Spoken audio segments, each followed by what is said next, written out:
Phulambri police station हद्दीतील Sawangi bypass जवळ अज्ञात वाहनाने एका वाहनाला मागून धडक दिली।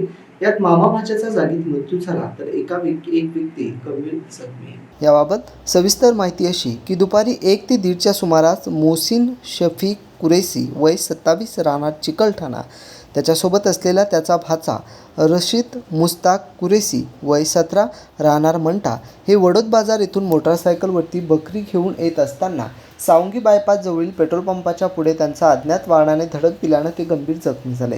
त्यातच त्यांचा मृत्यू झाला। चंद्रकांत संजय जाधव वय 19 वर्ष राहणार बुलढाणा हा छत्रपती संभाजीनगर बीड बायपासवरील हॉटेल वुडलिप येथून काम करून मोटारसायकलवरून गावी बुलढाण्यात जात होता। त्याचाही अज्ञात वाहनाने धडक दिली व त्यात तो गंभीर जखमी झाला असून त्यास उपचारासाठी शासकीय रुग्णालयात दाखल करण्यात आले आहे। सदरील दोन्ही अपघातातील वाहन हे एकच होते का की वेगळे होते हे अद्यापपर्यंत स्पष्ट झाले नसून यात पोलिसांनी स्थानिकांना माहिती विचारली असता कोणी हायवा तर कोणी आयशर तर कोणी टेम्पो असं सांगून पोलिसांचा गुंता आणखीन वाढवला।